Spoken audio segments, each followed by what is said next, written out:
Hello friends, welcome to achieve the goal. So friends, जैसे कि आपको पता है कि इस चैनल पे हम डेली बेसिस पे मॉक टेस्ट कंडक्ट कर रहे हैं। तो आज भी हम एक नया मॉक टेस्ट लेकर आप लोगों के सामने आए हैं। लेकिन मॉक टेस्ट स्टार्ट करने से पहले मैं बताना चाहूँगा कि जो लोग चैनल पे नए हैं वो चैनल को सब्सक्राइब कर लें, ताकि हम जब भी एक नया मॉक टेस्ट अपलोड करें तो आपको उसका नोटिफिकेशन आ जाए। सो चलिए आज का नया मॉक टेस्ट स्टार्ट करते हैं।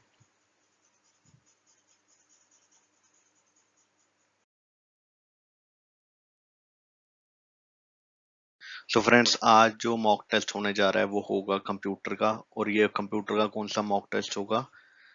ये होगा पार्ट 6। इससे पहले मैं बताना चाहूंगा कि कंप्यूटर के पार्ट 1, 2, 3, 4 और 5, ये 5 पार्ट 5 मॉक टेस्ट हम कंप्यूटर के ऑलरेडी ले चुके हैं, और वो सब के सब इस वक्त प्ले लिस्ट में अवेलेबल हैं। आप जब चाहें वहां पर जाकर वो मॉक टेस्ट आप दे सकते हैं और अपनी तैयारी देख सकते हैं कितनी है।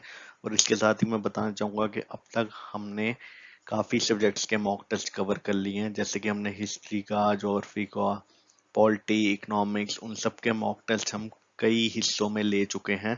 और वो सब के सब मॉक टेस्ट इस वक्त प्ले लिस्ट में अवेलेबल हैं। तो आप जब चाहें आप हमारी प्ले लिस्ट असेस कर सकते हैं, और वहाँ से आप हर एक मॉक टेस्ट लेकर वहां से अपना स्कोर देख सकते हैं कि आपका आउट ऑफ 10 कितना आ रहा है, और आपको अपनी तैयारी उससे पता लग जाएगी।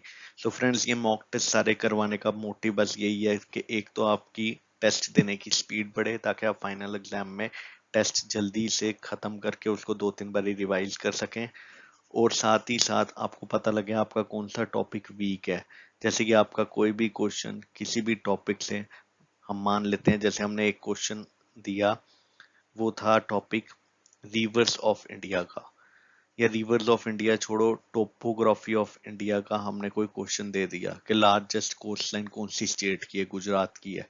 मान लीजिए वो क्वेश्चन आपको नहीं आया, इसका मतलब आपका वो टोपोग्राफी ऑफ इंडिया का टॉपिक वीक है। तो आपको वो 2-3 दिन आप उस टॉपिक को एक बारी पढ़िए और वो टॉपिक स्ट्रॉन्ग कीजिए, ताकि जब भी आपको एग्जाम में उस टॉपिक से कोई दोबारा कोई भी क्वेश्चन आए तो वो आपका करेक्ट हो। तो इस तरह आपको पता लगेगा इन मॉक टेस्ट से कि आपका कौन सा टॉपिक वीक है, और आप उन्हें दोबारा पढ़ेंगे, टॉपिक स्ट्रॉन्ग करेंगे, उसके बाद फाइनल एग्जाम में उन टॉपिक से जो भी क्वेश्चन आएगा वो आपका करेक्ट होगा। तो अल्टीमेटली आपके मार्क्स इंक्रीज होंगे और आप फाइनल सिलेक्शन लिस्ट में आ जाओगे। बस यही इन मॉक टेस्ट को करवाने का मोटिव है कि आप फाइनल सिलेक्शन लिस्ट में आ जाओ। तो चलिए इस मॉक टेस्ट को स्टार्ट करते हैं। तो ये पार्ट 6 होगा कंप्यूटर का, और हर क्वेश्चन के लिए आपको इसमें से 10 सेकेंड्स मिलेंगे। तो चलिए आगे बढ़ते हैं इस मॉक टेस्ट की ओर। अपना कॉपी पेन लेके बैठ जाइए और एंड में कमेंट बॉक्स में स्कोर भी मेंशन कीजिएगा। और फ्रेंड्स, मैं बताना चाहूंगा, अगर इन मॉक टेस्ट से आपको कोई भी हेल्प मिल रही है तो प्लीज़ ये मॉक टेस्ट जो भी हैं वो शेयर कीजिए अपने फ्रेंड्स के साथ, या जो भी लोग तैयारी कर रहे हैं गवर्नमेंट एग्जाम की उनके साथ ये शेयर कीजिए, ताकि उनकी भी साथ में हेल्प हो जाए। तो चलिए आज बढ़ते हैं इस मॉक टेस्ट की ओर।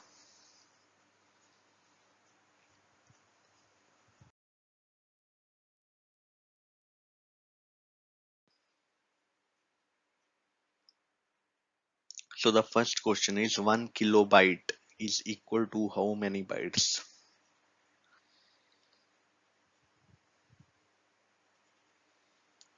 So टाइम खत्म हो गया फ्रेंड्स, ये time based mock test answer बताइए। 1 किलोबाइट जो है वो किसके इक्वल है? वो इक्वल है 1024 बाइट्स के। So option A is the right answer. Option A right answer है। ऑप्शन डी NOA मतलब नन ऑफ द अबव। जो लोग चैनल पे नए हैं उनको मैं बता रहा हूँ, NOA का मतलब है none of the above.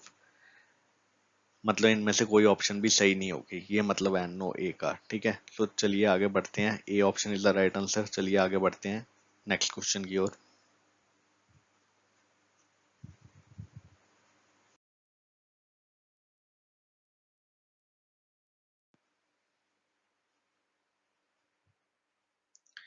Who developed the first mechanical computer Mark 1?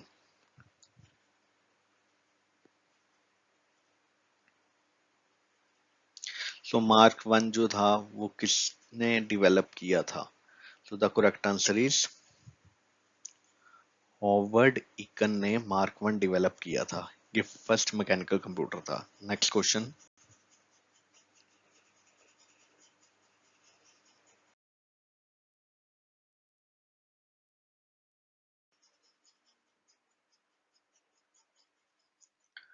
How many bits are there in 1 bite?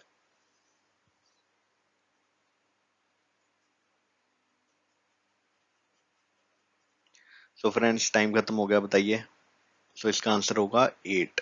1 bite में 8 बिट्स होती हैं। अगर इसी की जगह आ जाता कि 1 निब्बल में कितनी होती है तो वो 4 बिट था। फिर उसका आंसर क्या था? Option C 4 bit. बट इधर 1 बाइट पूछा तो आंसर है 8 bits. So D option is the right answer. Let's move to the next question now. And friends मैं बताना चाहूंगा जो भी ये सारे क्वेश्चंस है इनमें से कई क्वेश्चन सेंटर लेवल एग्जाम्स में और स्टेट लेवल एग्जाम्स में आई हुई हैं। तो जितने भी अभी तक हमने मॉक टेस्ट कंडक्ट किए हैं वो सारे के सारे एक बार देखिए। मैं तो कहता हूँ 2-3 बार देखिए, वो क्वेश्चन के आंसर याद कर लीजिए क्योंकि कई क्वेश्चन वो एग्जाम में आई हुई हैं और कई क्वेश्चन ऐसे हैं जो आगे आने वाले एग्जाम्स में उन क्वेश्चन का आने का चांस बहुत ज्यादा। तो वो सारे क्वेश्चंस एक बार देखिए, सारे मॉक टेस्ट आप रिवाइज कीजिए। और मैं तो कहता हूँ एक वीडियो को 2-3 बार देखिए ताकि आपको सारे क्वेश्चन वो याद हो जाएं और उनमें से कोई भी क्वेश्चन आगे एग्जाम में है तो आप उनको ठीक कर लें। तो चलिए आगे बढ़ते हैं।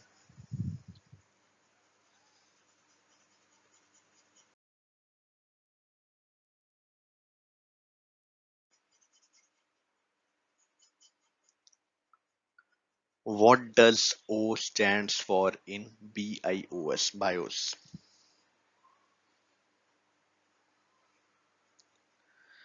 सो फ्रेंड्स बहुत इंपॉर्टेंट क्वेश्चन है ये, कई बार एग्जाम में आया हुआ है। इसमें बायोस में ओ की फुल फॉर्म बताइए। तो मैं फुल फॉर्म पूरा बता देता हूँ। बेसिक इनपुट आउटपुट सिस्टम इसकी फुल फॉर्म है।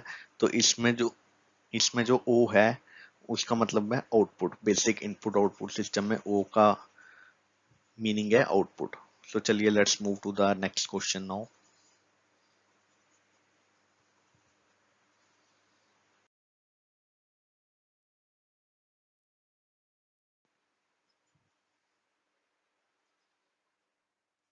Who developed the IC chips?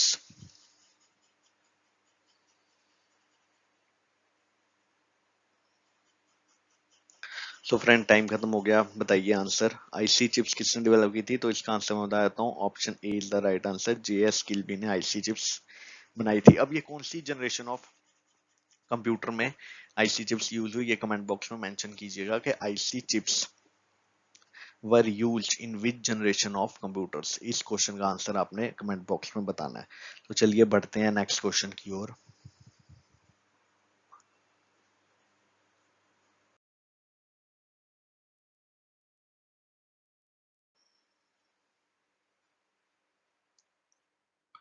Which part of the computer is used for calculation and comparison?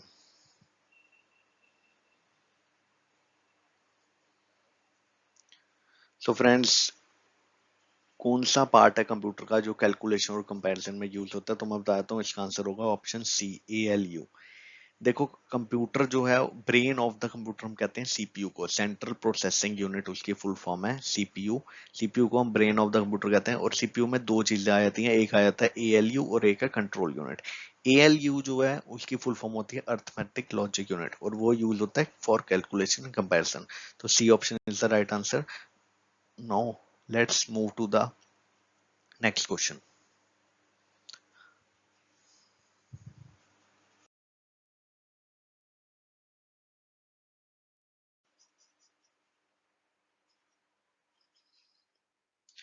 What does B stands for in DBMS?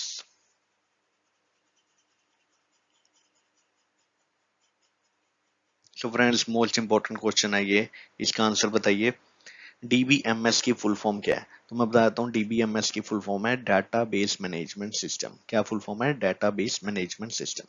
तो database management system में B जो है वो किसको stand करता है? B stand for base. So option C is the right answer. So let's move to the next question now.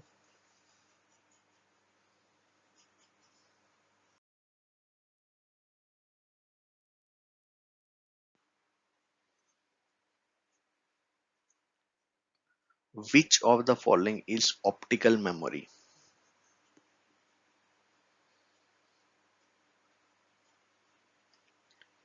तो friends optical memory कौन सी होती है? ये जिनको टॉपिक जिनका वीक है प्लीज जाइए एक बार दोबारा पढ़िए ये ऑप्टिकल मेमोरी कौन सी होती है। तो इसका आंसर मैं बताता हूँ। ऑप्टिकल मेमोरी इनमें से कौन सी है? The correct answer is option C CD ROM. CD ROM optical memory में आता है। चलिए let's move to the next question now.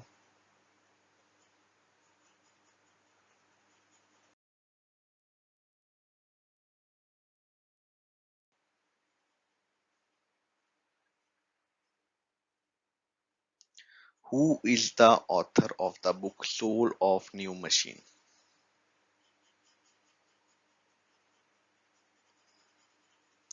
तो टाइम खत्म हो गया फ्रेंड्स, ये टाइम बेस्ड मॉक टेस्ट है, तभी आपकी स्पीड बढ़ेगी। बताइए इसका आंसर क्या है? सोल ऑफ न्यू मशीन, इसका ऑथर कौन है बुक का? सो the correct answer is Ted Nelson. A option is the right answer. Next question.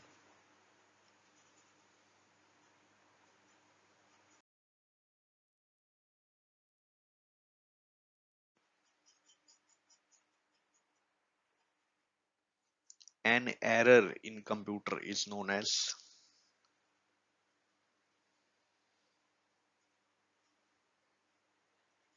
तो फ्रेंड्स एरर मतलब कोई भी मिस्टेक कंप्यूटर में हो जाए तो उसको क्या कहते हैं? The correct answer is option D, bug. कोई भी मिस्टेक, हम ये मान लीजिए कि कंप्यूटर की लैंग्वेज में कोई भी मिस्टेक हो जाए तो उसको हम बग कहते हैं, ठीक है। So, कोई भी एरर आ जाए, कोई भी मिस्टेक हो जाए, उसको हम बग कहते हैं। सो फ्रेंड्स आज के लिए इतना ही था। जो भी आपका स्कोर है वो कमेंट बॉक्स में मेंशन कीजिएगा, और साथ ही साथ आपको कोई भी डाउट है या कोई भी एग्जाम के रिलेटेड आपको कोई भी क्वेरी पूछनी है तो वो आप कमेंट बॉक्स में मेंशन कीजिएगा, हमारी टीम उसका रिप्लाई करेगी।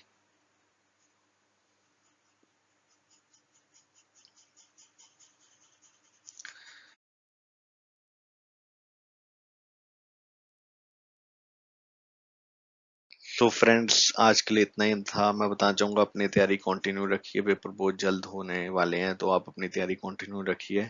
सो आज के लिए इतना ही रखते हैं, और हमारी टीम अभी मॉक टेस्ट पे, अगले मॉक टेस्ट पे प्रिपेयर कर रही है। जैसे ही वो प्रिपेयर हो जाएगा वो मॉक टेस्ट लेकर हम लोग आपके सामने आएंगे। सो तब तक के लिए keep preparing, best of luck.